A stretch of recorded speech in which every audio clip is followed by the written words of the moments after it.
está dando tiempo para poder responder a la pregunta que teníamos planteada. ¿Cuál era el segundo caso, dijimos? Ezequiel, cuando el pueblo iba a cautivo. Correcto. Ese era el segundo caso, cuando el Señor mandó a sellar a los sacerdotes, a los profetas y al pueblo de Israel que estaba siguiendo o estaba cumpliendo con los preceptos de la ley. Ese fue el segundo caso. ¿Cuál es el tercer caso? ¿El tercer caso cuál es? No me digan que no lo saben porque lo tienen ahí en la pantalla. Ya no lo tapó, ya se va. Cuando reúne a su pueblo, suspende todo el juicio hasta tanto que haya reunido, han sido sellados los santos. Ok, ¿a quiénes se está refiriendo? A Israel. Al pueblo. ¿Qué pueblo? Al pueblo de Dios, Israel. ¿Y quién más? Y nosotros, sus hijos. Nosotros ya pasamos. Ya estamos en el cielo. Serían a los que se salvaron de la gran tribulación. ¿Se ha quedado? Los que se están salvando de la gran tribulación, ¿verdad? A estas personas, aquí dice Apocalipsis, que los manda un ángel a sellarlos. ¿Sí? Dice el capítulo 7, enseña que en lo que Dios reúne a su pueblo, suspende todo juicio hasta tanto no se hayan reunido y hayan sido sellados los santos. Pero estaba recordándome que se me está pasando el caso más importante. ¿Cuál es? Vamos a ver. ¿Quién quiere responder? Ya hablamos del pueblo de Israel saliendo de Egipto. Estamos hablando del pueblo de Israel antes de ir a la cautividad babilónica. Estamos hablando del periodo de la gran tribulación donde están siendo sellados. ¿Qué caso nos falta? No me digan que no lo saben. Que ya ha sido el arrebatamiento. El arrebatamiento. Ah, la iglesia. La iglesia. ¿La iglesia ha sido sellada o no? Sí. Sí. ¿Cómo fue sellada la iglesia? ¿Cómo? Cuando creímos en el Señor.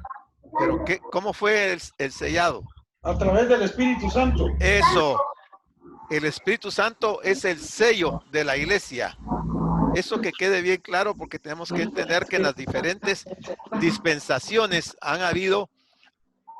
se ha dado esta situación de que Dios ha suspendido un juicio y ya se ha preocupado de preservar a los suyos, ¿verdad?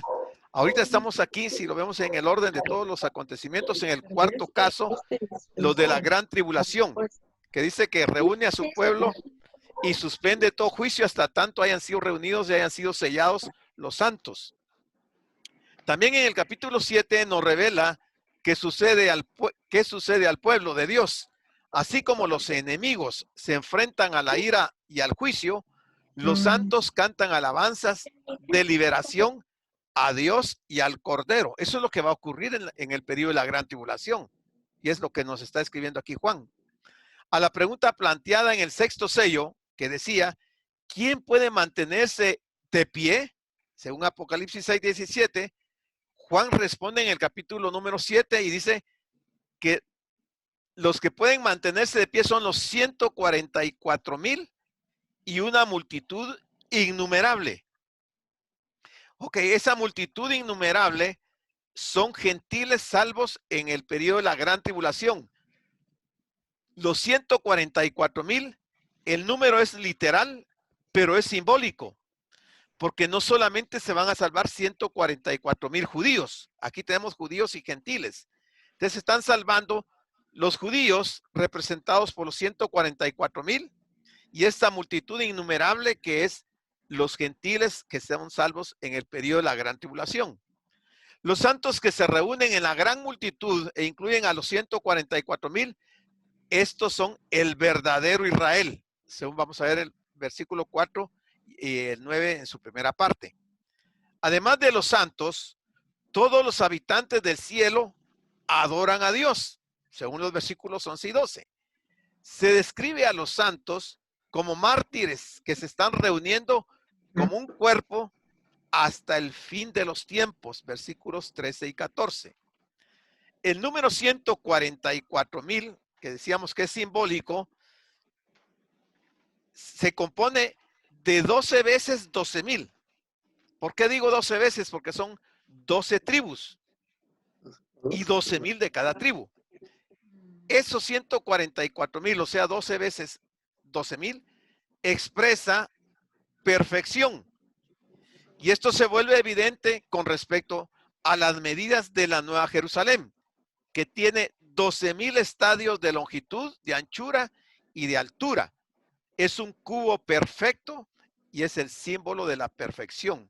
A eso se está refiriendo ese 144,000 que estamos viendo aquí en Apocalipsis 7. Bueno, entonces el versículo 1 nos dice lo siguiente. Después de esto, vi a 4 ángeles. Después de esto, ¿de qué? ¿De qué está hablando? ¿Después de qué? ¿Quién responde? Tienen apagados sus micrófonos, pueden encender. No. Después de los sellados. ¿No? Después de que la iglesia se ha ido.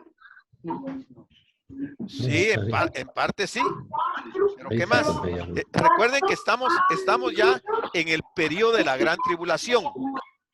La iglesia no está en la tierra. Entonces, cuando Juan dice, después de esto, ¿qué es lo que ha sucedido antes de esto? Antes de ese capítulo 7, ¿qué ha sucedido? Después del sexto sello. ¿Cómo? Después del sexto sello. Correcto, de los juicios del sexto sello. Después de esto, dice Juan, vi a 4 ángeles y los vio que estaban en pie sobre los 4 ángulos de la tierra. Esto quiere decir las 4, ¿cómo se llama? ¿Cómo es la palabra? Los 4 puntos cardinales de la tierra. Aquí 4 ángulos es un simbolismo de los 4 puntos cardinales de la tierra. Quiere decir que hay un ángel en cada punto cardinal. Norte, sur, oriente y occidente.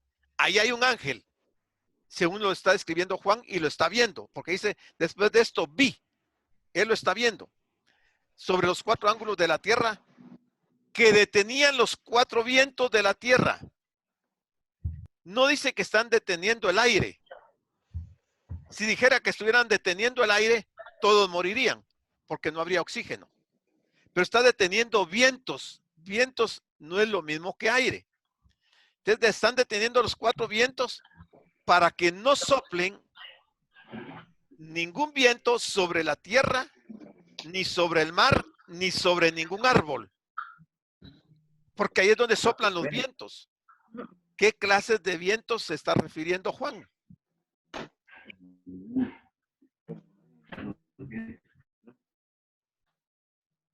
Los ángeles están tomando posiciones estratégicas en la tierra.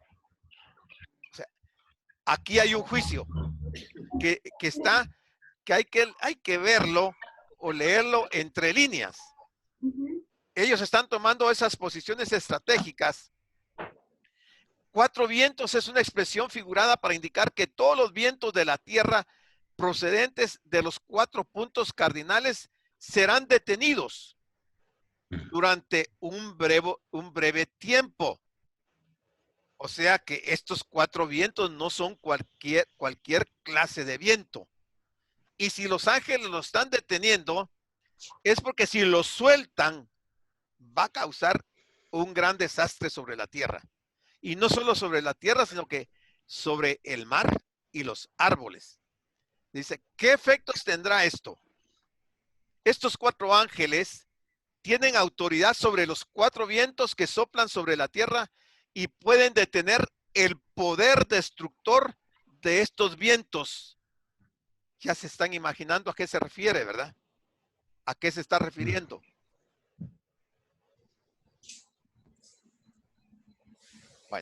son los agentes de Dios para ejecutar el juicio. Una peste, ¿no? Enfermedades. Están deteniendo 4 potentes huracanes. Cada uno de los ángeles está deteniendo, o sea, todo el mundo va a ser arrasado, norte, sur, oriente y occidente del mundo entero, va a ser arrasado por potentes huracanes. Por eso es que los ángeles están deteniendo estos vientos. Dice que están a punto de ser desatados sobre la tierra, que causarán desastres en todas partes del mundo, pero que no darán inicio hasta que sean sellados los siervos de Dios. Aquí siervos de Dios debemos de entender que son no solamente pastores. ¿Perdón? Ah, ok. Sí, doctor. Okay. Bueno, en meteorología se suelen denominar los vientos según su fuerza y la dirección desde la que soplan. Los vientos de larga duración tienen diversos nombres según su fuerza media, como por ejemplo, hay brisas, hay temporales, hay tormentas, hay huracanes o tifones. El viento se puede producir en diversas escalas, desde flujos tormentosos que duran decenas de minutos hasta brisas locales generadas por el distinto calentamiento de la superficie terrestre y que duran varias horas o días, e incluso globales, que son el fruto de la diferencia de absorción de energía solar entre las distintas zonas geoastronómicas de la Tierra. Y eso es lo que está diciendo aquí Juan, que va a suceder en ese momento, que esos 4 ángeles están posicionados estratégicamente, deteniendo los vientos, los huracanes que van a ser soltados para que destruyan la tierra. Pero eso no va a ocurrir si primero no se sellan a los creyentes de ese tiempo. Vea lo que dice el versículo 2. Dice, vi también a otro ángel, no al Señor. Está viendo a otro ángel de la misma clase de estos 4 ángeles, que subía de donde sale el sol y tenía el sello del Dios vivo. Este ángel tiene el sello del Dios vivo. Ya vamos a ver qué es eso. Y este ángel dice que clamó a gran voz a los 4 ángeles, a quienes se les había dado el poder de hacer daño a la tierra y al mar. O sea, esos 4 ángeles están comisionados para ejecutar ese juicio de causar daño a la tierra y al mar. Pero aquí está subiendo este ángel y está clamando a esos 4 ángeles. ¿Para qué? Para que detengan todavía esos vientos hasta que se cumpla el sellado. Ese ángel viene del oeste, o sea, el oriente, lo cual significa que se acerca a Juan desde donde sale el sol, que es la fuente de la luz. Para ilustrarlo, el templo de Jerusalén miraba hacia el este, o sea, al oriente, para centrar la atención en la salida del sol y en la presencia de Dios. Eso se puede ver en Ezequiel 43:2. Pero veamos entonces, vamos a ver a continuación de esto, cómo era la posición del templo. El Dios vivo, del cual habla el sello del Dios vivo, como fuente de vida que mora en la eternidad, envía al ángel a una misión para frenar el poder destructor de los vientos. Pero es temporal, no es para siempre. Veamos qué pasó en cuanto al sellado de que hablábamos de Ezequiel. Dice Ezequiel 9:1. Clamó en mis oídos con gran voz diciendo, los verdugos de la ciudad han llegado y cada uno trae en su mano su instrumento para destruir. El 9:2. Y he aquí que 6 varones venían del camino de la puerta de arriba que mira hacia el norte. Miren la dirección de donde vienen estos ángeles. Y cada uno traía en su mano su instrumento para destruir. Y entre ellos había un varón vestido de lino, el cual traía a su cintura un tintero de escribano. Y entrados se pararon junto al altar de bronce. O sea, el profeta Ezequiel está en este momento en el templo. Y estando en el templo, él ve llegar a esos 6 varones. Y llegan y entran y se paran junto al altar de bronce. El altar de bronce, en este caso, es el altar de la adoración, del incienso. El altar que está en el lugar santo del templo. No era el altar del sacrificio que estaba fuera del templo. Y entonces dice Ezequiel 9:3. Y la gloria del Dios de Israel. Recuerden que entran estos 6 ángeles al templo y se paran junto al altar. Y en ese momento dice que la gloria del Dios de Israel se elevó de encima del querubín. Recuerden que son querubines quienes trasladan el trono de Dios. Y cuando esos ángeles entran, la gloria de Dios se eleva, dice, de encima del querubín sobre el cual había estado, o sea, ya había estado ahí el Señor, y se eleva y se va al umbral de la casa. Se quita de su posición y se va al umbral de la casa. Y llamó Jehová al varón vestido de lino. O sea, desde el umbral llama al ángel que está vestido de lino, el que tenía en su cintura el tintero de escribano. Y le dijo Jehová, pasa por en medio de la ciudad, por en medio de la ciudad, por en medio de Jerusalén, y ponles una señal en la frente a los hombres.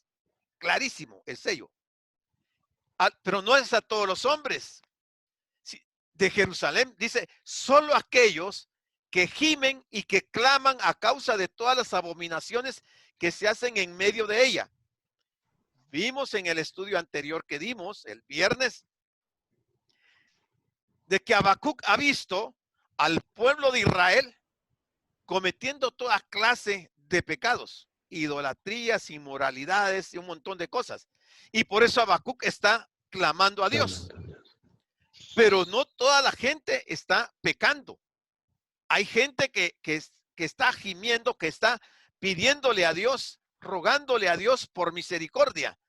En el momento que ya está llegando Babilonia para esclavizar al pueblo de Israel, están aconteciendo situaciones bien delicadas y estos hombres están gimiendo y están clamando a causa de todas esas abominaciones que se hacen en medio de Jerusalén. Entonces, dice el 5, y a los otros dijo, oyéndolo yo, dice Ezequiel, pasad por la ciudad en pos de él, del que tiene el tintero, el que va a sellar. Pasad por la ciudad en pos de él, o sea, después de él, y matad. No perdone vuestro ojo, ni tengáis misericordia. Este pasaje de Ezequiel se refiere a la destrucción de la ciudad de Jerusalén y del templo con ocasión de la invasión de Babilonia. Y el profeta describe que previo a ello, la gloria de Dios se apartó del templo. Qué triste que haya un templo sin la gloria de Dios, sin la presencia de Dios. Es un edificio como cualquier otro, no tiene ningún valor. Porque lo que le da valor y le da importancia al templo es la presencia de Dios, ¿verdad? Entonces, dice que Dios, la gloria de Dios se apartó del templo, pero su salida fue gradual. Porque primero se va al umbral de la puerta principal del templo. ¿Hacia dónde apuntaba la puerta principal del templo? Hacia el, ¿perdón? Al norte. Hacia el oriente. Hacia el oriente. Los ángeles están entrando por la puerta del norte.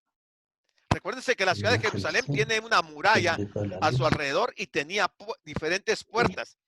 Por la puerta del norte entraron estos ángeles para ir al templo. Pero la gloria de Dios se aparta del templo y se va a la puerta oriental, que es lo que está diciendo aquí. Se va a la puerta principal del templo. Segundo, después de estar en la puerta oriental, se dirige a la puerta oriental de la muralla de la ciudad.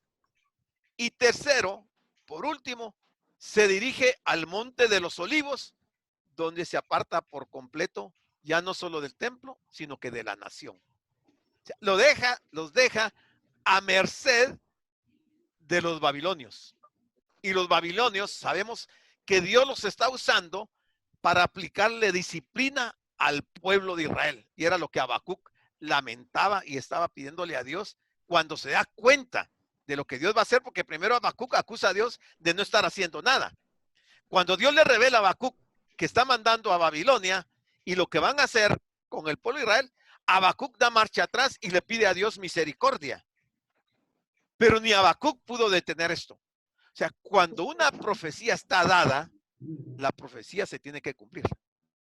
En este caso, ya el Señor había anunciado por medio del profeta Ezequiel, entre otros profetas, la destrucción del pueblo de Israel por su estado espiritual en que se encuentran. Aquí tenemos el templo. ¿Lo ven? ¿Sí? ¿Lo ven? Sí. Ok. Esta es la puerta principal. En este umbral, ahí se detuvo la gloria de Dios.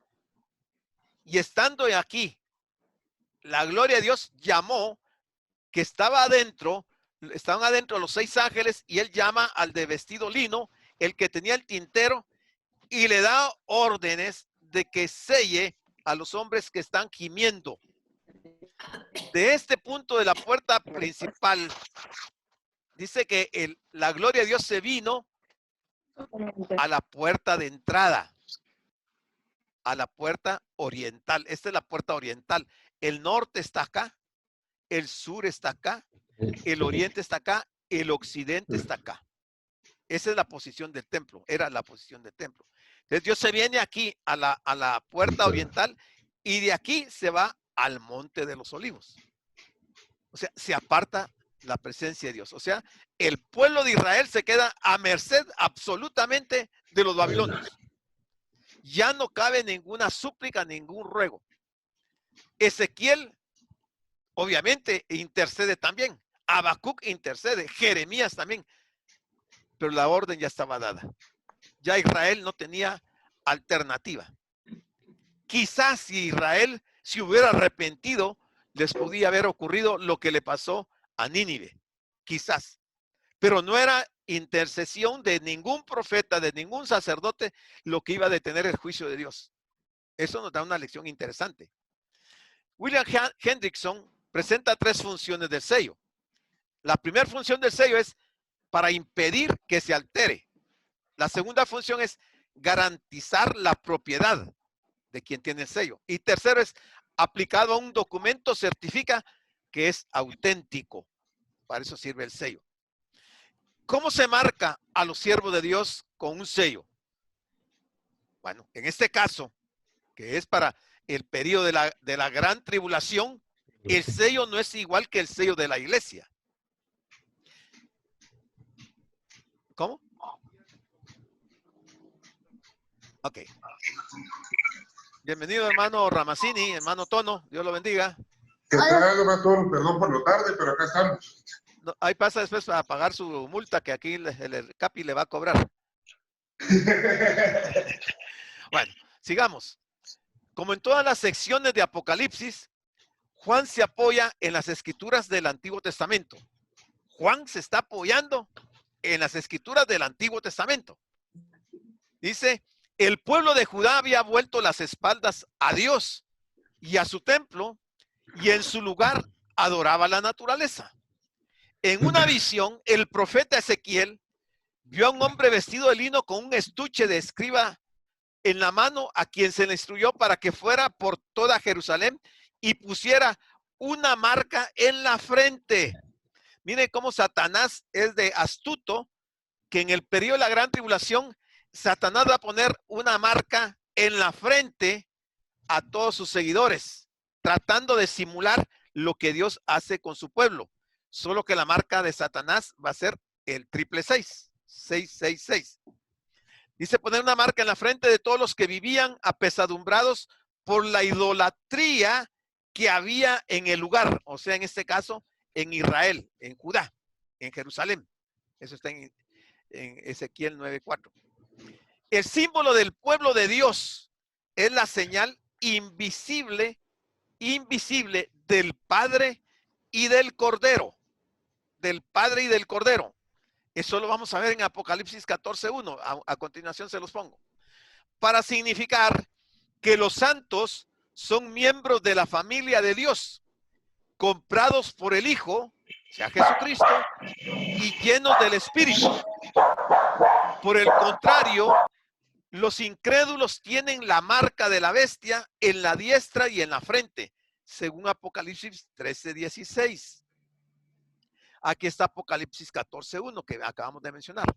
Dice Juan, después miré y aquí el Cordero estaba en pie sobre el monte de Sión y con él 144,000 que tenían el nombre de él y el de su padre escrito en la frente. Este es el sello del Padre y del Hijo en la frente de quienes, de los que son o están siendo salvos en el periodo de la gran tribulación. No tiene nada que ver con la iglesia. Está hablando del periodo de la gran tribulación. Van a ser sellados y aquí está Apocalipsis 14:1, está aclarando cómo es el sello. Los siervos de Dios, cuando habla de los siervos de Dios, no son solo profetas, pastores y dirigentes de la iglesia. Los siervos de Dios incluye a todos los creyentes. Todos los creyentes, todos somos siervos de Dios, según Juan 10:27-29. Es decir, son siervos quienes sirven con fidelidad a Dios, amándolo con todo el corazón, con toda el alma y con la mente, y amando a su prójimo como a sí mismo. Estos son la identificación de quienes son los siervos de Dios, ¿verdad? Son siervos quienes sirven con fidelidad.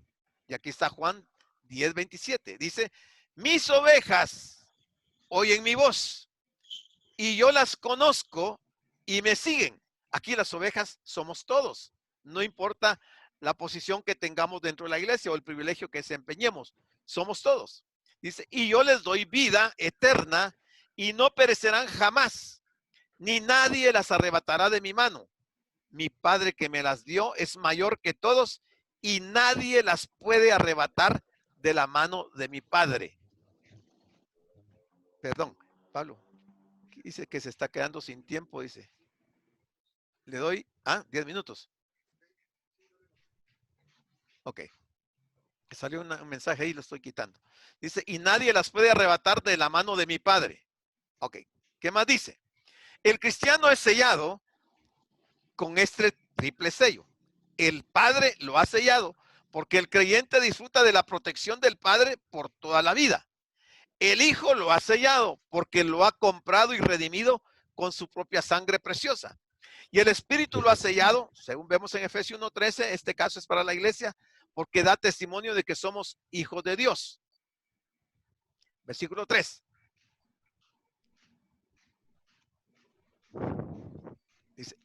Dice el versículo 3. Recuerden que está hablando ese otro ángel que está instruyendo a los 4 ángeles que están en los 4 puntos cardinales y les dice, no hagáis daño a la tierra, ni al mar, ni a los árboles. Pero vean esto. Hasta, o sea, hay un término. Hasta que hayamos. No dice hasta que haya. Está hablando en singular. Aunque es un ángel, es ese otro ángel que está diciendo a los 4 ángeles que se detengan.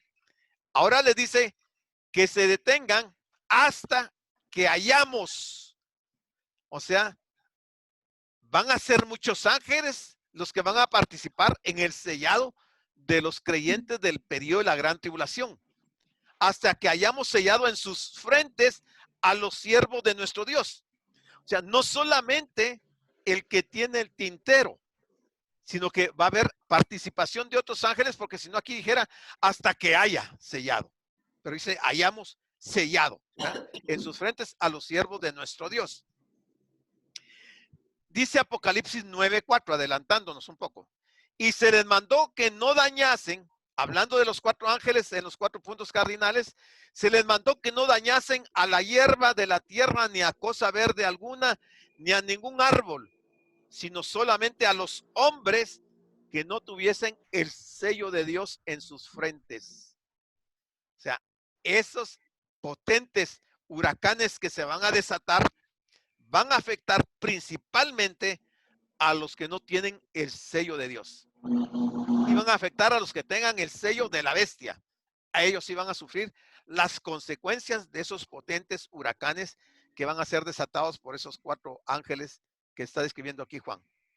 Cuando dice el versículo 4, y oí el número de los sellados. Juan no vio, pero sí oyó. Y dice que eran 144,000 sellados de todas las tribus de los hijos de Israel. 144,000 es un ejército misionero compuesto por judíos redimidos que son instrumentos de Dios en la salvación de muchos judíos y gentiles durante la tribulación. Serán los primeros frutos, o dijéramos, serán las primicias de un Israel nuevo y redimido. Por fin Israel será para gloria de Dios, la nación testigo que había rehusado ser en el Antiguo Testamento. Déjenme ver, parece ser que ya la computadora está dando una señal de que nos quedan 6 minutos para el estudio. No se vayan a retirar. Cuando terminemos los 6 minutos, Pablo va a crear otra sesión para que continuemos. ¿Están de acuerdo? Amén. Okay. Vamos a llegar hasta los 6 minutos que nos quedan y luego hacemos otra sesión para continuar. Aquí estamos nosotros también esperando. Ok, perfecto. Muy bien. Bueno, entonces dice que serán los primeros frutos de un Israel nuevo y redimido. Por fin Israel será para gloria de Dios la nación testigo que había rehusado ser en el Antiguo Testamento. El sello de Dios, en este caso, protege a los siervos de Dios, los creyentes de ese periodo, de la gran tribulación, tal como la sangre del Cordero Pascual sirvió de protección a los israelitas para que no fuesen destruidos por el ángel de la muerte, según Éxodo 12.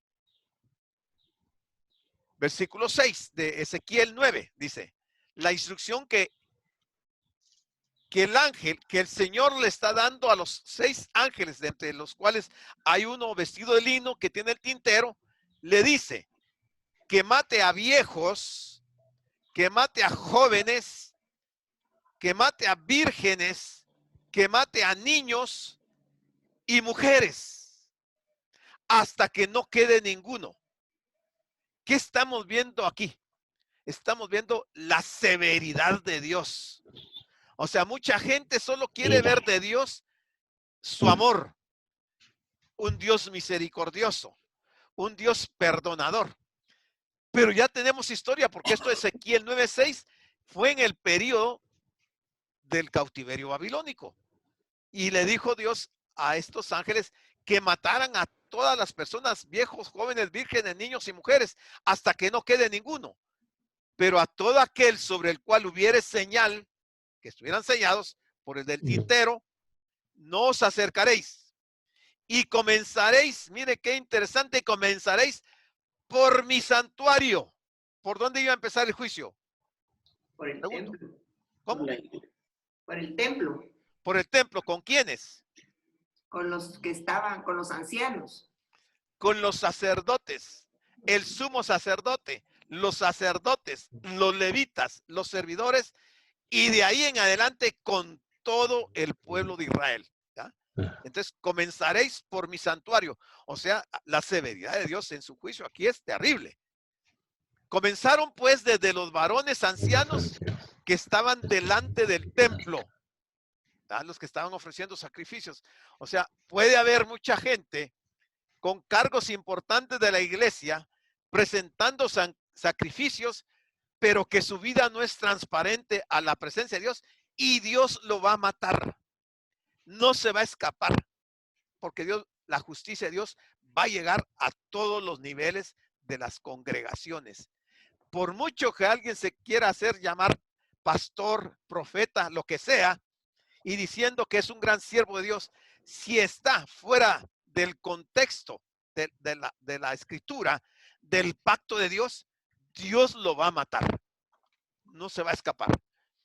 Y dice Pedro, hablando al respecto, dice 1 Pedro 4:17, porque es tiempo de que el juicio comience por la casa de Dios. Es tiempo que el juicio comience por la casa de Dios. Y si primero comienza por nosotros, ¿cuál será el fin de aquellos que no obedecen al evangelio de Dios? Podríamos nosotros imaginar cuál va a ser el fin de aquellos que no obedecen el evangelio de Dios. No dice que no sepan el evangelio de Dios. Dice que no obedecen el evangelio de Dios. Porque mucha gente puede saber el evangelio, pero no vivir el evangelio. Entonces Dios lo va a juzgar. Y el juicio es fuerte. Va a ser aterrador. Dice Apocalipsis 3:10.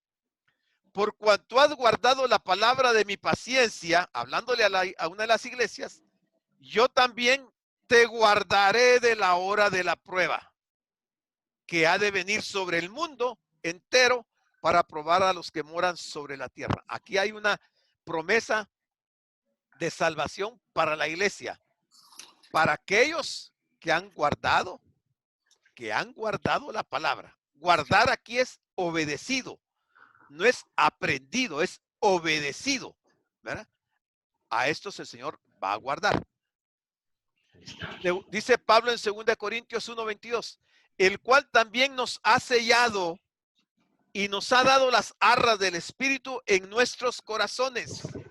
Dice Efesios 1:13, en él también vosotros, habiendo oído la palabra de verdad, el evangelio de vuestra salvación, y habiendo creído en él, fuisteis sellados con el Espíritu Santo de la promesa. Y dice Efesios 4:30, y no contristéis al Espíritu Santo de Dios, con el cual fuisteis sellados para el día de la redención, el día del arrebatamiento de la iglesia. Bueno, llegamos al versículo 5, dice, ya describiendo de los 144,000, los 12,000 de cada tribu, dice, nos queda un minuto, en un ratito se cortará y volvemos a conectar. Les acaban de mandar ahorita Pablo y ya les mandó la invitación para que cuando se cancele esto, ustedes accesan a su teléfono y aceptan. Dice, de la tribu de Judá, y miren qué curioso, empieza con Judá y Judá no era el primogénito.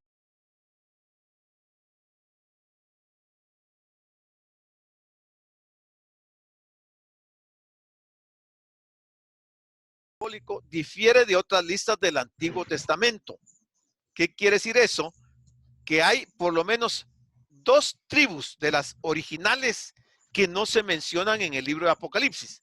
Esas 2 tribus son la tribu de Dan y la tribu de Efraín. En lugar de Dan y de Efraín, en este capítulo 7 de Apocalipsis se incluye a José y se incluye a Manasés, ¿verdad? O sea, está incluyendo a dos personajes que no son de los hijos de Jacob. José sí, pero los 2 hijos de José, o sea, Benjamín y Manasés, no se están incluyendo ellos en lugar de Dan y de Efraín.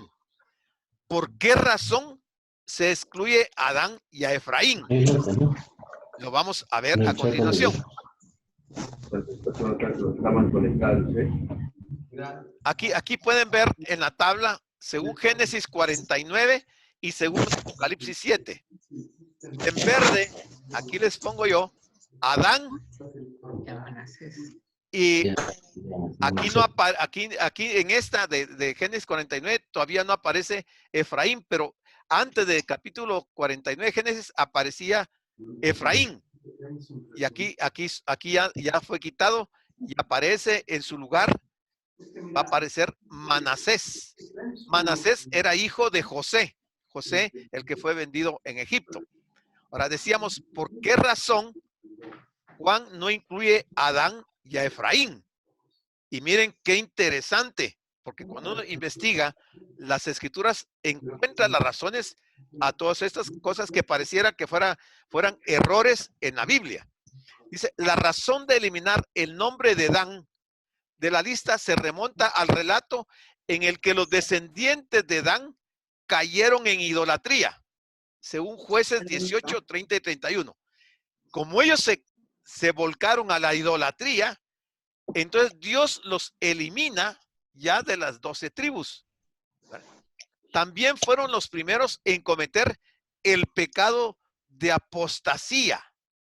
Ah, qué interesante, ¿eh? La idolatría y la apostasía hizo que Dios retirara a la tribu de Dan dentro del grupo de las 12 tribus. Porque aceptaron un becerro de oro que Jeroboam colocó en la parte septentrional de Israel como centro de culto. Debido a su grave pecado, la tribu de Dan fue entre las primeras que tuvo que exiliarse después de que llegó a su fin el periodo de exilio. Las escrituras no vuelven a mencionar a Dan. A veces uno no repara en los nombres, pero dice que en las escrituras nunca más se volvió a mencionar a Dan. Qué interesante.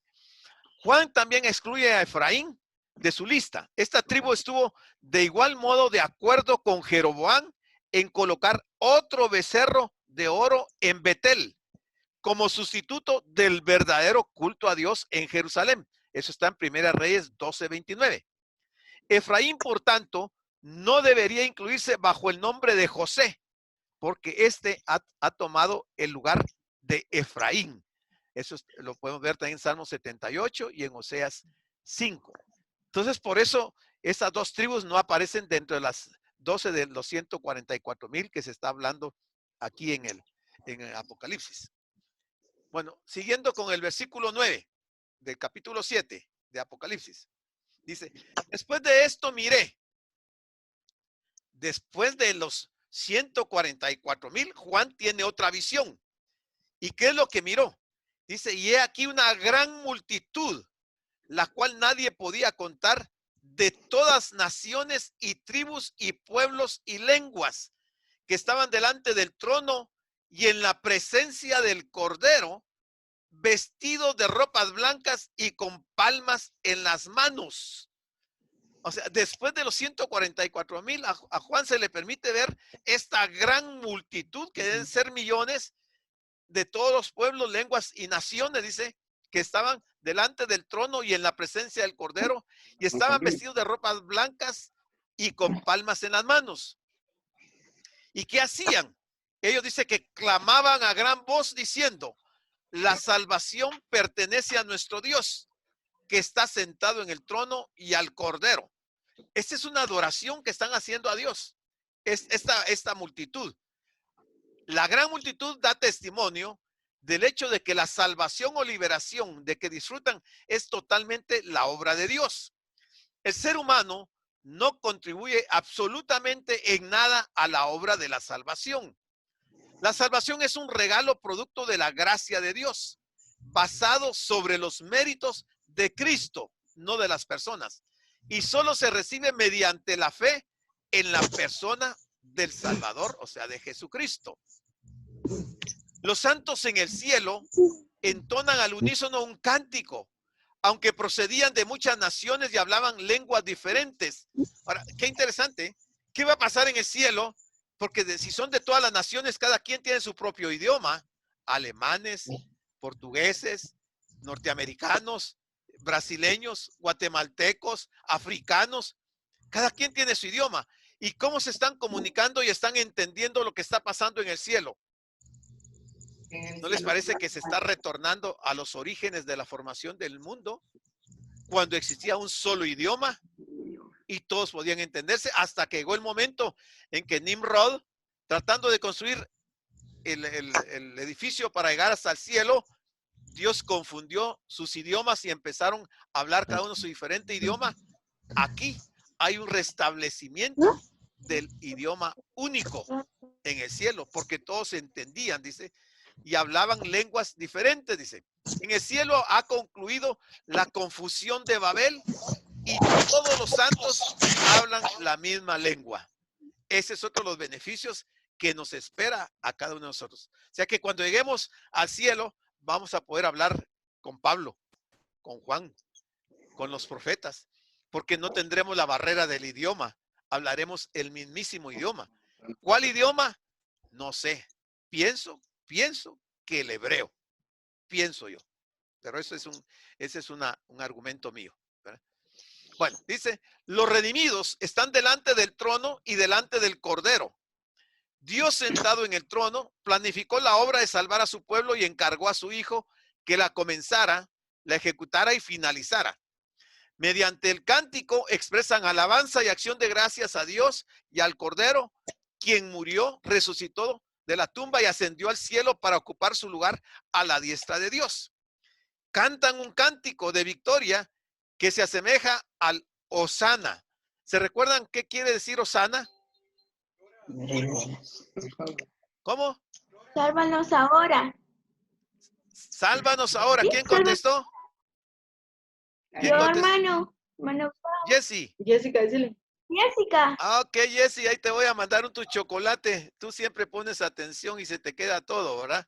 Qué bueno que te acordaste. ¿Se recuerdan quién dio esa lección?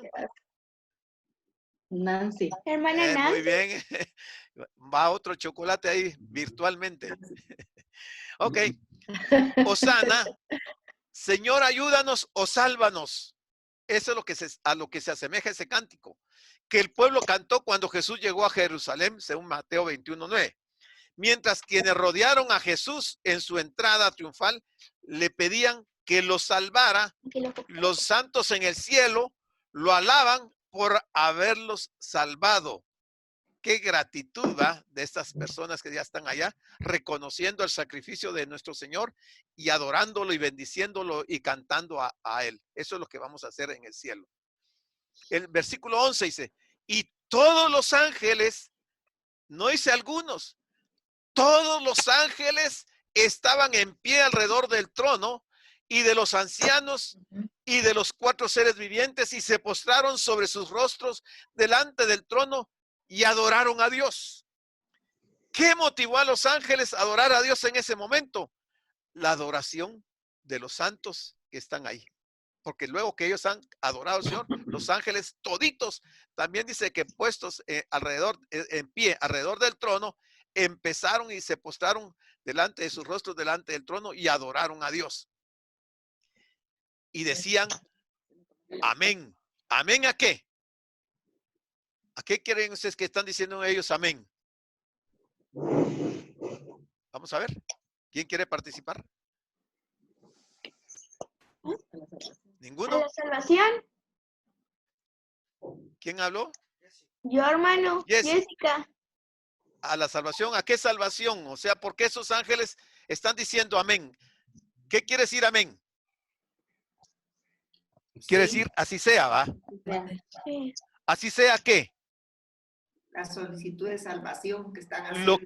Lo que están diciendo la multitud que está adorando a Dios, diciendo que pertenece al Cordero la salvación. Entonces los ángeles dicen, amén, así sea, a Él pertenece la salvación. Miren cómo los ángeles se involucran en esa adoración y ratifican lo que están diciendo toda la multitud que está ahí en el cielo. Los ángeles acentúan su cántico al comienzo y al final con la palabra amén, que así sea. El cuadro es majestuoso y es estupendo a la vez. Hay una santa convocación delante del trono. Ahí están todos los ángeles formando un gran círculo alrededor del trono y gozándose en la salvación de los hombres, no de ellos. Los ángeles no necesitan salvación. Ellos son salvos desde el principio, pero están gozándose por la salvación de los hombres. Y como dice en Lucas 15, 7 y 10, ¿va? Que cuando un pecador se arrepiente, los ángeles hacen fiesta en los cielos. Muy bien, el versículo siempre del 12 dice, los ángeles están diciendo, la bendición y la gloria, y la sabiduría y la acción de gracias, y la honra y el poder y la fortaleza sean a nuestro Dios por los siglos de los siglos. Amén. Si ustedes se dan cuenta, hay 1, 2, 3, 4, 5, 6 y 7 atributos de Dios que los ángeles están mencionando en su cántico que ellos también entonan después del cántico de la multitud que está, de hombres que están en el cielo. Hermano. Sí, Jessy. Son 8. No, son 7. Mira, vamos a ver. Aquí te los voy a enseñar. Bendición es 1, ¿sí? Gloria es 2. Sabiduría es 3. Acción de gracias es 4. Honra 5.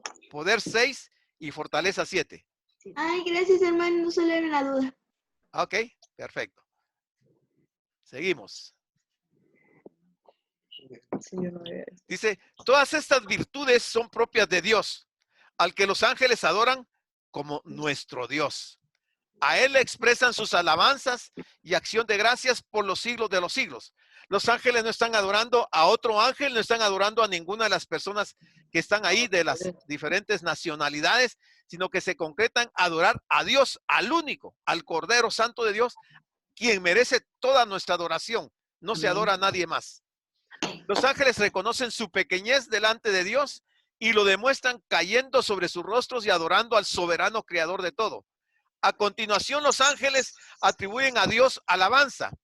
A Él y solo a Él pertenecen de manera perfecta la bendición, la gloria, la sabiduría, la acción de gracias y la honra y el poder y la fortaleza por los siglos de los siglos, que es lo que han expresado.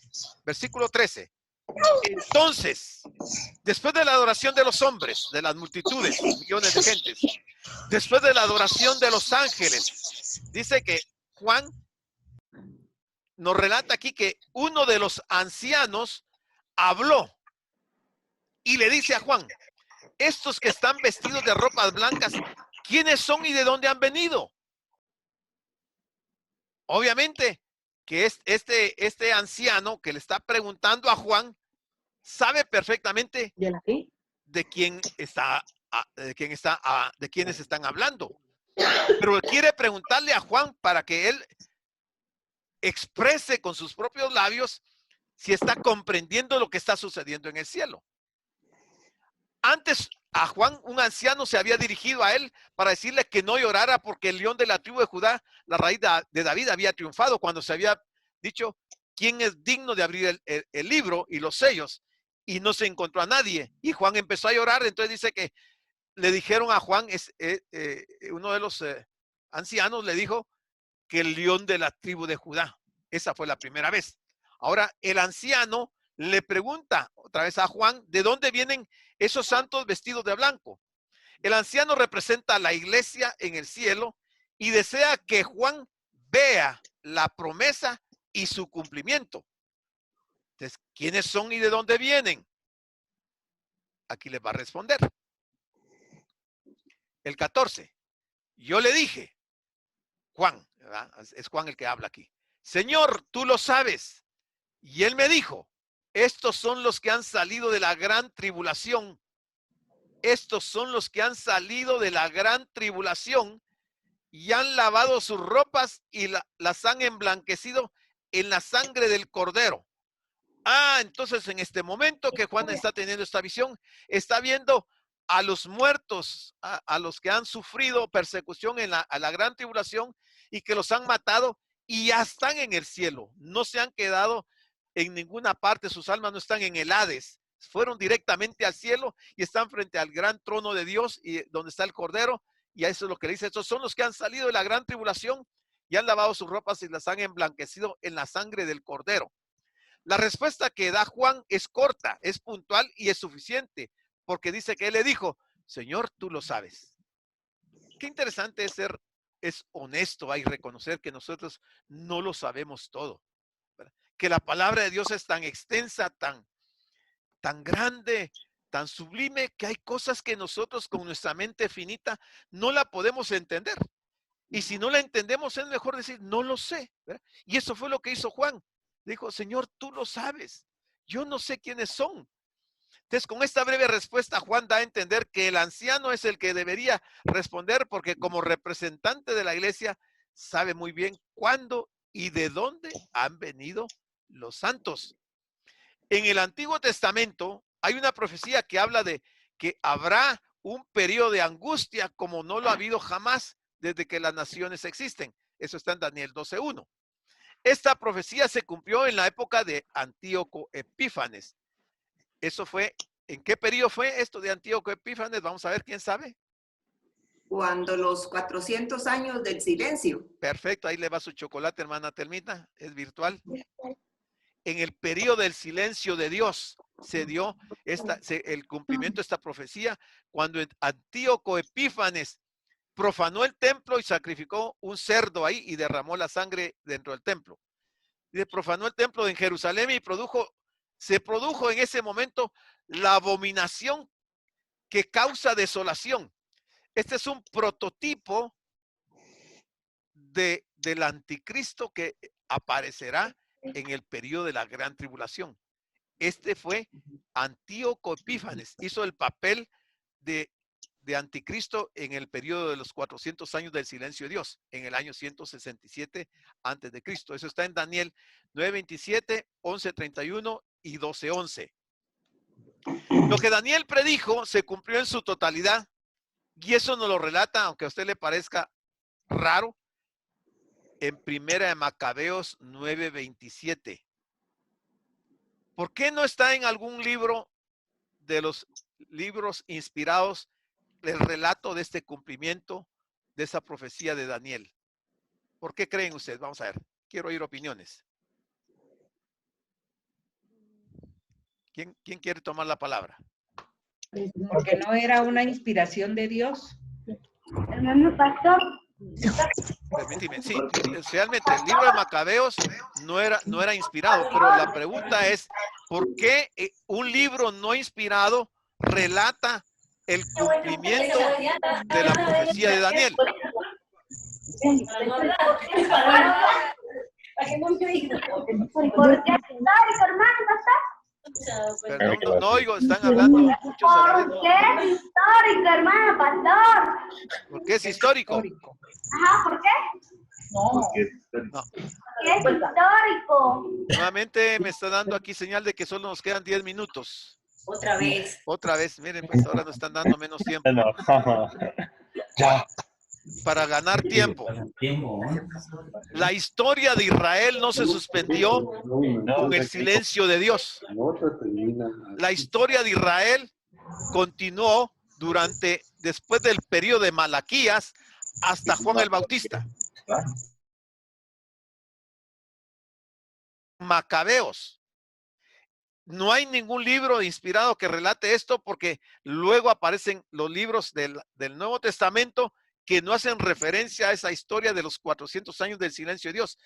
Pero el libro de Macabeos, que es un libro histórico, eso no quiere decir que no sea verdadero, que no sea inspirado, no quiere decir eso, que no sea verdadero, nos relata lo que pasó con el pueblo de Israel. Y entonces en Primera Macabeos 9:27 nos está diciendo que se cumplió la profecía de Daniel con Antíoco Epífanes, que era el primer anticristo. Sin embargo, su profecía también se refiere al periodo de la gran tribulación en la semana 70. En la semana 70. Entonces Jesús citó la profecía de Daniel acerca del horrible sacrilegio, según Mateo 24:15, y la aplicó a la destrucción de Jerusalén en el año 70 después de Cristo. Es lo que hemos siempre enseñado, que las profecías, muchas de ellas tienen un cumplimiento primario, pero también tienen un cumplimiento secundario y hasta terciario. Y eso es lo que a mucha gente le cuesta entender y piensan que hay error en la Biblia, lo cual no es así. ¿Me salgo de aquí? Ok. Dice, en ese mismo contexto, refiriéndose a la huida de sus habitantes en invierno o en sábado, dijo el Señor, porque habrá una gran tribulación como no la ha habido desde el principio del mundo hasta ahora, ni la habrá jamás. Se estaba refiriendo al periodo de la gran tribulación, a la semana 70. Entonces aquí va a ser el último cumplimiento de esta profecía de Daniel. Juan escribe que los santos han lavado sus túnicas y las blanquearon en la sangre del Cordero. Dios dijo a los israelitas en el monte Sinaí que lavaran sus ropas antes de presentarse delante de él, según Éxodo 19:10. Estar delante de Dios con ropas sucias es para él abominable. Y no está refiriéndose a los pantalones, a las camisas, a los vestidos, a las blusas. No se está refiriendo a esa ropa. Se está refiriendo a la ropa espiritual. O sea, estar delante de Dios con ropas sucias es abominable a Dios. ¿Qué hace abominable o qué hace sucia la ropa? El pecado. Eso ensucia la ropa de las personas. Y alguien que se presente con ropa sucia delante de Dios se está exponiendo a ser juzgado por Dios.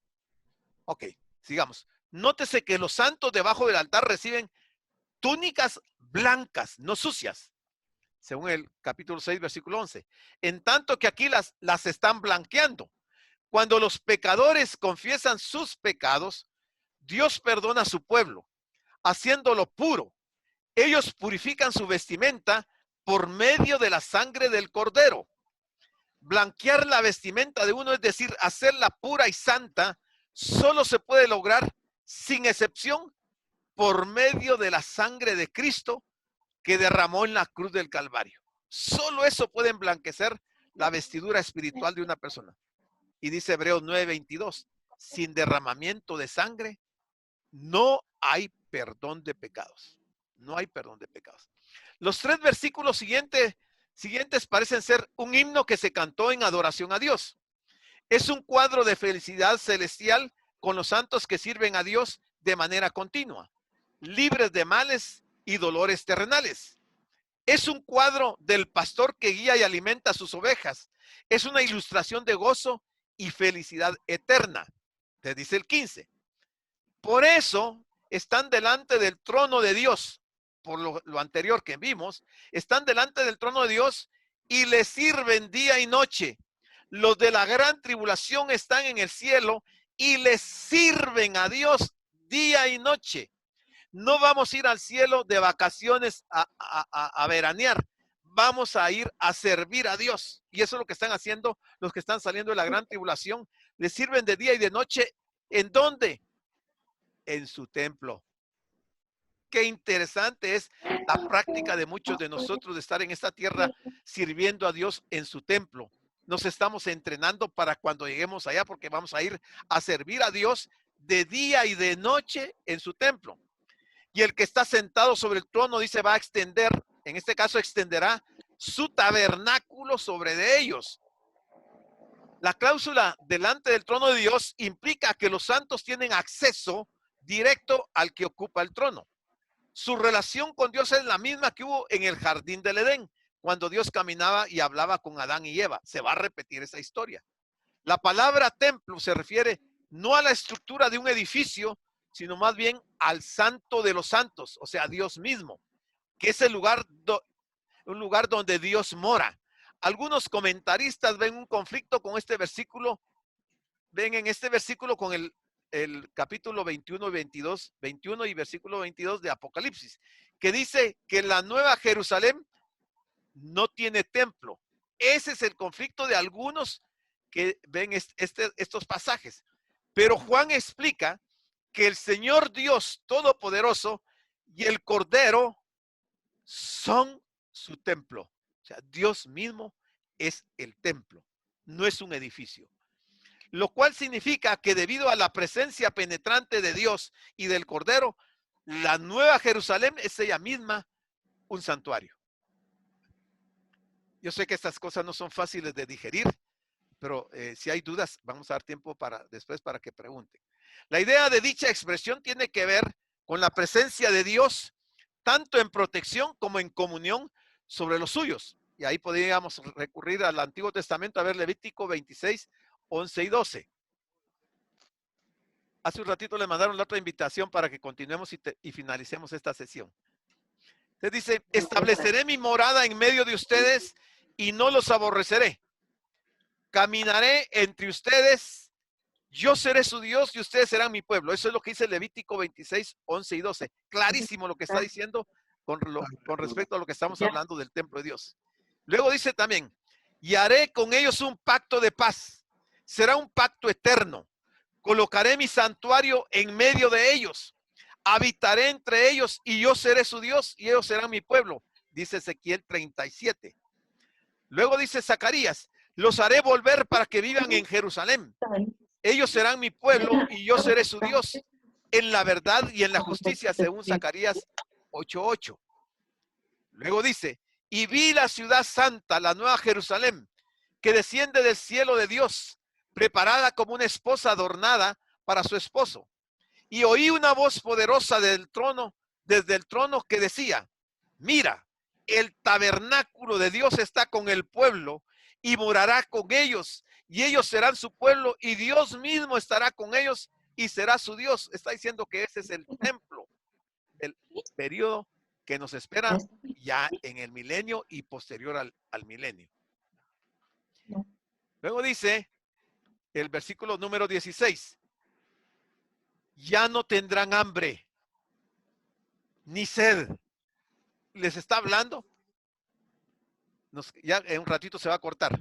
Le dice, ya no tendrán hambre ni sed, porque los que han subido y están con vestiduras blancas y tienen palmas son de la gran tribulación. Habían sufrido hambre. Quizás murieron algunos de hambre. Dice, ya no tendrán hambre ni sed, porque no les daban nada que comer. Y el sol no caerá más sobre ellos. Recuérdense que Israel está en un lugar desértico y allá van a estar todos estos sufriendo los embates del sol. Y dice, ya no sufrirán también el sol, ni caerá más sobre ellos, ni calor alguno, porque ya estarán en el reino de Dios, en el cielo. ¿Por qué? Pregunto yo aquí.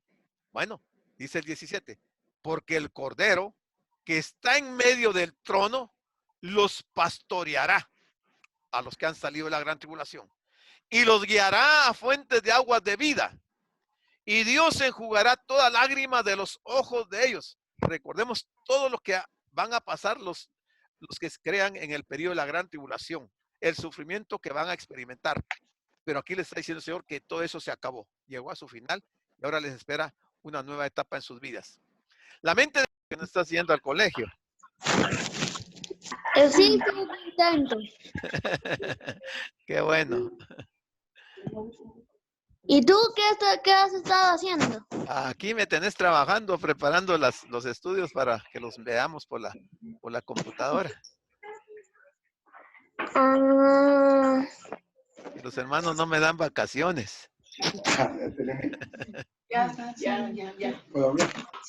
El hermano Alejandro me regaña si tomo vacaciones. Hermano, por favor, no me metan en problemas, hermano.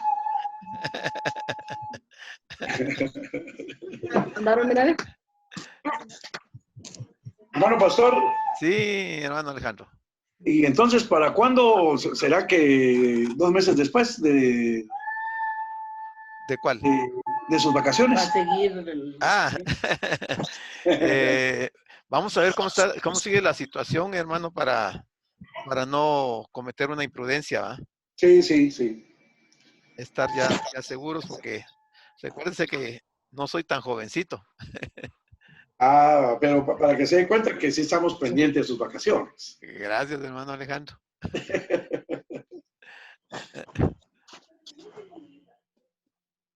Vamos a hacer como dijera, ¿cómo se llama? Como dijera el presidente, hacer una cooperacha. Sí. Creo que el Capi va a ser el primero. Ok, hermano, de lo que habló en el espacio anterior, no tenga pena, va a contar con nuestro apoyo, ¿eh? Ok, gracias. Dice que parece que estaba viendo Pablo ahí, como que había un error que no habías entendido bien, como que los $15 son por el año. Bueno. Entonces está mucho mejor, ¿va? Sí. No es mensual, sino que es por el año, parece. Ok, hermano pastor, pero siempre es. Pero ya mañana, que ya en día hábil, vamos a comunicarnos con ellos y a contratar el servicio y todo, que lo tengamos ya disponible para la próxima reunión. ¿Verdad? Hermano, la solicitud, o sea, la sugerencia de la hermana Mildred, eso sí se puede, pero ¿tiene otro costo? Sí, hay que comprar otro equipo, hay que pagar el programa y hay que, como les digo, yo tengo una computadora de escritorio, no tiene micrófono ni tiene cámara. Entonces hay que comprar ese otro equipo para poder conectarnos, y es que también recuerden que este Zoom nos permite que ustedes puedan ir viendo la pantalla de la presentación, ¿verdad? Sí, pues. Sí, la idea es de que vayan leyendo ustedes también, porque no solo oírme, porque si solo fuera que nos oyéramos, pues hacemos una conferencia telefónica, ¿va? Pero la idea es que ustedes vayan participando y vayan leyendo lo que estamos presentando para una mejor comprensión, ¿verdad? Ok, y que podamos discutirlo. Entonces, en eso parece que es donde hay un poquito de problema con el caso de Facebook, ¿verdad? Bueno. Porque si Facebook nos diera esa facilidad, y que mi computadora pues no es adecuada para eso, pues tal vez se podría, ¿va? Ok. Esa es la razón. Pastor, Sí. Sí, Ian. nosotros también vamos a donar $15. Ah, muchas gracias, Ian. Dios te bendiga. Decirle a tu papá que muchas gracias. $50, perdón. Ok, gracias, muy amables. Con eso vamos a completar todo lo que haya de ofrendas, vamos a completar para comprar lo que necesitemos para tenerlo todo listo. Mi papá se lo va a depositar. Ok, gracias. Muchas gracias, Ian. Decirle a tu papá que gracias. Y ahorita solo estamos esperando que se conecte el hermano Jaimito. Parece que él tiene problemas en conectarse. Entonces Pablo le está ayudando por teléfono para que vuelva a conectarse. Ok. Creo que se conecte él y continuamos. Hace un rato tenía problemas la hermana Oli también. No sé si ya se conectaría. Ya se conectaron. Yo aquí estoy Pero viendo. ahora fíjense que no les... ¿Sí, hermana Oli? Al principio, no es 100 para que los dólares, dijo hermano Alejandro. ¿Qué manda? Hermana Oli, ¿no la oímos? Yo le dije. Hermana Oli. ¿Qué Bienvenido, manda? hermano Fernando. Tiene apagado su micrófono, no lo oigo. El micrófono. Sí, ahí está. Ahí está. Bienvenido. Saludarlo, hermano Fernando. Mucho gusto de saludarlos. Pendiente el caldito de Silvia, el caldito de res. Con mucho gusto. Hermanos, hay un poco de interferencia porque tenía que sus teléfonos eran de las computadoras y eso lo produce el feedback. Por eso es que me escuchan bien. Sí, correcto. El feedback nos afecta. Apaguen sus teléfonos. Ok, tenés razón. Yo pensé que era la mala calidad de tu aparato, Gilman. No. Los equipos están bien, pero tienen los teléfonos encendidos a la parte de la computadora. Sí, también. Gracias, Silvia, gracias. Nada, hermano anciano. Ana Raquelita está conectada. Sí, estoy conectada, estoy escuchando. Ok, perfecto. Okay, hermano Walter, ¿está conectado? Hermano Walter. Aquí estamos, hermano. Ok, perfecto. Estamos conectados, gracias, hermano. Ya lo puso a hacer el oficio de hermana Oli, es que no hay el espacio, por Dios. Capi, ¿está conectado?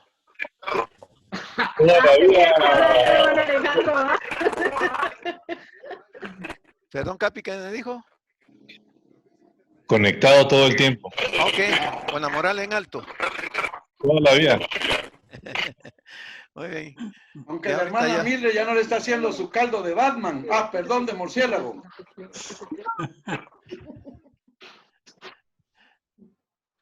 Ahorita solo terminamos que el hermano Jaimito se conecte porque tiene algún problema ahí en su computadora y lo están apoyando ahí por teléfono para que se conecte y continuamos, hermanos. Perdonen. Ok, no te da pena, hermano pastor.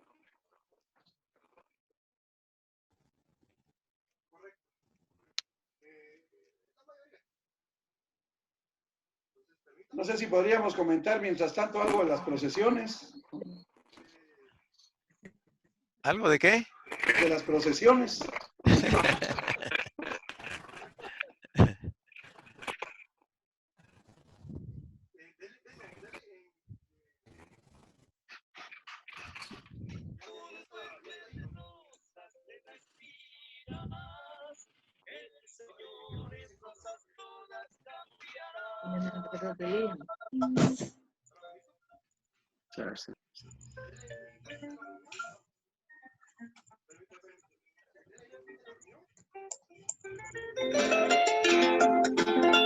Hermano pastor.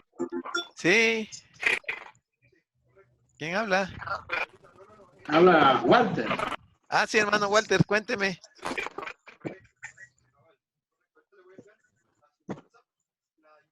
Sí, hermano Walter. Usted habló en el pasaje de que se dirigieron a la puerta de Oriente.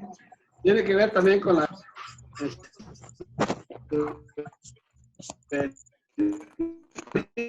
Perdón, no lo oigo bien, lo oigo cortado. Tiene mucha relación esa puerta de Oriente con cuando se dirigió a la puerta de... No le oigo bien, hermano. Con el arrebatamiento que debe ser de Oriente a Occidente, ¿eh? Tiene que ver, la venida del Señor viene rasgando los cielos de Oriente a Occidente. Sí, tiene relación. ¿Me escuchó, hermano Walter? Tiene mucha relación esa puerta de Oriente, ¿verdad? Así es. Así es, hermano, gracias. Para servirle, hermano Walter.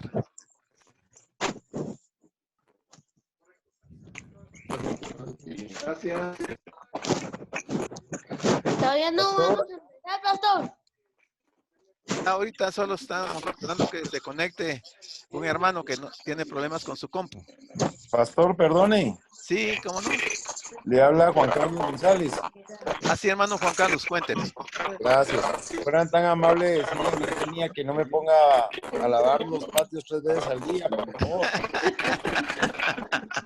Hoy a la tarde llego a su casa para hablar con ella, hermano. Pastor. Eso es por cruzarse con las hermanas de Voces de Esperanza. Ya está amenazada.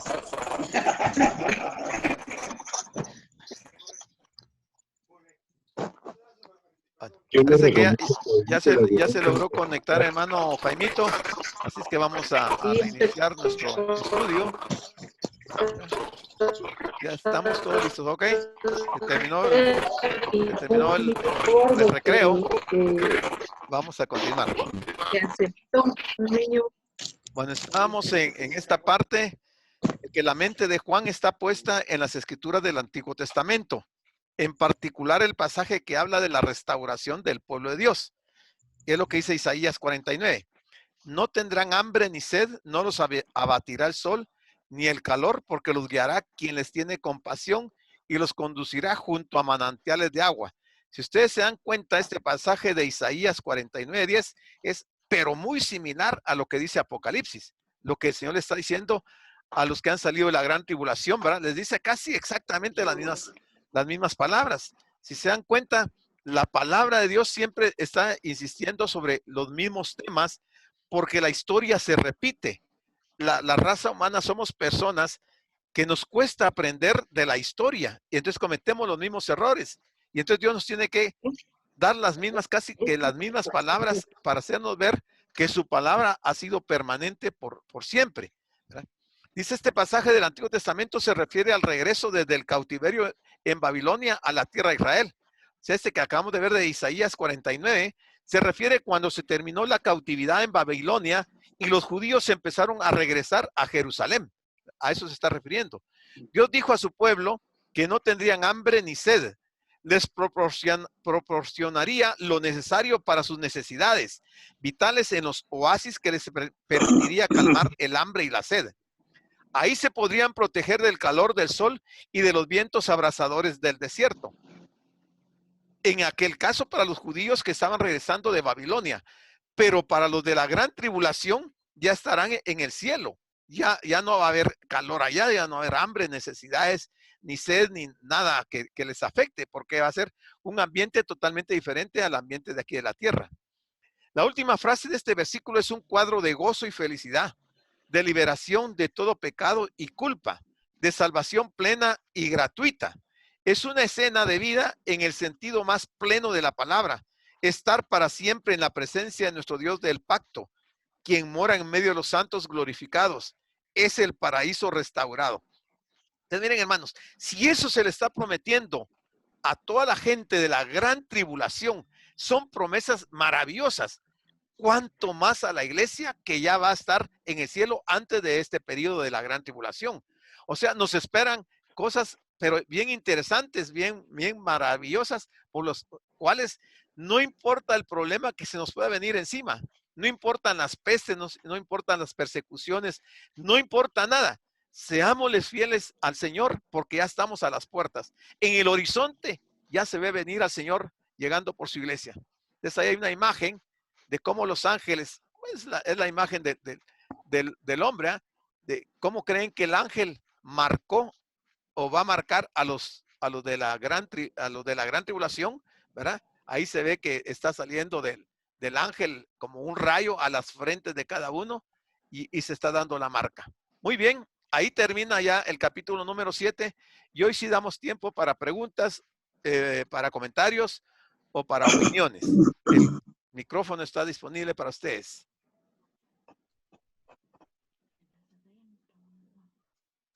¿Alguien tiene alguna pregunta? Enciende su micrófono, por favor. Hermano, los que están inscritos en el libro de la vida que aparece ahí, que son los de la gran tribulación, que son los que están ante el trono blanco, ¿verdad, hermano pastor? Mire, ante el trono blanco vamos a llegar todos juntos. Okay, todavía, o sea, ellos todavía no pueden presentarse ante el trono blanco porque primero la iglesia tiene que comparecer ante el gran trono blanco, según dice Pablo, va en 2 Corintios, ¿va? Pero juntamente con nosotros, después de nosotros, llegarán los de la gran tribulación, los santos del Antiguo Testamento, todos los salvos compareceremos ante, ante el gran, ya me estoy confundiendo, el trono blanco. Ante el trono blanco solo llegan los condenados. Oh, perdón. O yo estoy, ya se me cruzaron los cables. Es que como habla de un trono ahí ahorita. No, sí, estoy bien. El trono blanco es el de Apocalipsis, es el de los condenados. Nosotros nos vamos a presentar ante el tribunal de Cristo para ser recompensados, ¿verdad? Entonces el trono blanco solo va a ser para los que no fueron salvos de todos los tiempos, del Antiguo y del Nuevo Testamento, ¿va? Ellos van a comparecer ante el gran trono blanco. Nosotros vamos a estar ante el tribunal de Cristo para ser recompensados, igual que los de la gran tribulación, ¿verdad? Ok, hermano, gracias. ¿Sí? ¿Alguna otra pregunta? ¿No? Hermano. Sí. Perdón, yo me refería precisamente en el capítulo 7 y versículo 15, donde dice, por eso están delante del trono de Dios. Sí. Dice, y le sirven día y noche. Correcto. Ahí también va a estar la iglesia. La iglesia para ese momento ya está ahí. Recuerden que la iglesia está siendo representada por los 24 ancianos y ya están alrededor del trono blanco, ¿verdad? Y ahí están llegando los de la gran tribulación. Ah, ok. O sea que nos vamos a juntar prácticamente. Correcto. Esperando que primeramente Dios yo me vaya hasta que llegue el último de los que están escritos en el libro de la vida. Ok. Gracias, hermano. Perfecto. ¿Alguien más tiene alguna pregunta? ¿O quiere hacer algún comentario? Pastor, si yo pongo un comentario en el tiempo en el que va a estar la gran tribulación aquí, el tiempo en el que va a estar el periodo de paz, seguridad, la iglesia ya fue arrebatada y entonces nosotros vamos a estar en las bodas del Cordero, ¿verdad? Y aquí en la tierra van a estar en el periodo de bodas y seguridad. Perdón, hermana, fíjese que se oye muy entrecortado su teléfono. ¿Cómo? Usted preguntaba que mientras la iglesia está en el cielo, en las bodas del Cordero, aquí en la tierra va a estar el periodo de la gran tribulación. ¿Eso pregunta? Fíjese que según lo que describe la Biblia, las bodas del Cordero no pueden iniciar si no está la esposa y los invitados. Entonces, los invitados, aparte de los del Antiguo Testamento, están los de la gran tribulación. Entonces, las bodas no se pueden dar si ellos no han llegado para participar de esas bodas. Entonces, según yo, al final de la gran tribulación, cuando se acabe todo, ahí ya estarán todos los de la gran tribulación que estaban escritos en el libro de la vida, ya estarán en el cielo para que dé inicio a las bodas del Cordero. Si no, ellos se quedarían sin participar de las bodas del Cordero. Pastor. Sí. Pastor, perdone. ¿Cómo no? Juan Carlos, sí. Fíjese que Yo creo que no se escucha muy bien porque todo el mundo tiene abiertos los micrófonos y todo el mundo está hablando. Fíjese que Pablo les mutió los teléfonos a todos y ahorita solo el suyo está abierto. Ah, ok, excelente. Gracias, pastor. Ok, para servir, hermano Juan Carlos. ¿Alguien más quiere aportar algo, comentar, opinar, preguntar? Me gustó la lectura, pastor. ¿La lectura? Sí. La lección. ¿Cuál lectura? La lección, pues.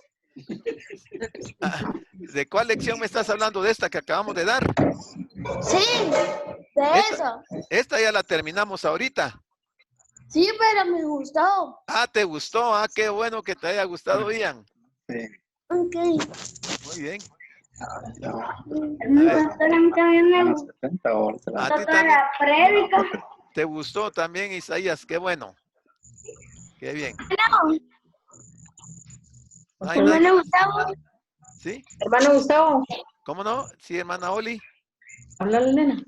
Mira, hermano, ¿estamos en la semana 70 o la vamos a empezar? No, nosotros, la semana 70 no empieza, sino hasta que después que la iglesia haya sido arrebatada. Mientras nosotros permanezcamos en este mundo, el arrebatamiento todavía no se ha dado. ¿Ah? Y se va a dar en el momento que ya el último de los que están escritos en el libro de la vida reconozcan al Señor y se hagan cristianos, que eso creo yo va a ser dentro de muy poco. O sea, todavía no empieza la semana 70. Primero tiene que irse la iglesia, tiene que ser arrebatada para que dé paso a la semana 70. Gracias, hermano. Vaya, Jessy. ¿Alguien más? Hermano licenciado Juan Aceituno, ¿no tiene preguntas? Abra su micrófono, hermana. Ahí está. Ahí está. Fíjese que no está por acá. Ah, ¿verdad? Que se nos está Se tuvo escondiendo. que retirar un rato, un momentito. Ya nos mandó a hacer limpieza. El almuerzo lo mandé a hacer. Caldo de salchicha. Ok, hermanos, si ya no hay preguntas, finalizamos nuestra sesión. Y nos veríamos el miércoles a las 7 de la noche, hermana Silvita, no le oigo, tiene cerrado su teléfono, su micrófono. Habilite su micrófono. Ahí está, ahí está. Pastor, por haber tomado el tiempo. Le agradecemos mucho también a Pablo que está trabajando en los medios y a usted por el tiempo que nos está brindando. Muy acertado todo lo que usted está diciendo en este momento para el tiempo que estamos viviendo. Bendigo, hermanos, ¿no? Si creemos de no faltar a estas sesiones que son tan importantes en este momento. Gracias, pastor. Gracias, hermana Silvita, por sus palabras y estamos para servirles y estamos, tanto Pablo como yo, haciendo nuestro mejor esfuerzo para que esta transmisión, esta sesión pueda ser de lo mejor, ¿verdad? Tenemos inconvenientes, pero es asunto de la ¿cómo se llama? De la aplicación esta, ¿verdad? Pero espero que esta semana lo resolvamos con ese pago que vamos a hacer ya a partir de mañana, ¿verdad? Gracias, hermana Silvita. ¿Alguien más estaba hablando? Hermano Walter.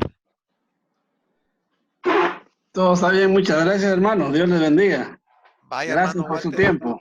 Para servirle, hermano Walter. Saludos también a la hermana Gladys y a la hermana Nancy, hermano pastor. Muchas gracias, hermano Alejandro. Un abrazo para todos, que tengan feliz descanso y cuídense, por favor. No quiero que nadie se vaya a salir contagiado con esa enfermedad, ¿verdad?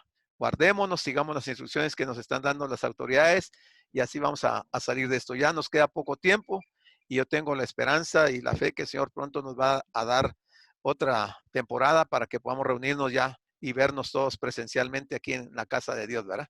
Así es que Dios los bendiga, hermanos, y gracias por su tiempo. Perdonen los inconvenientes. Amén. Muchas gracias a todos.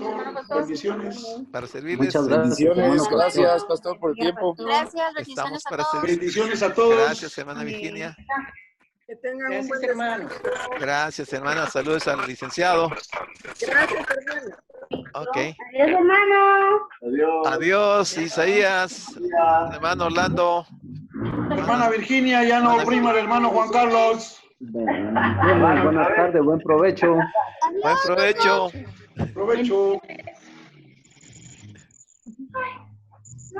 Mire cómo se ven ustedes de carros ahí.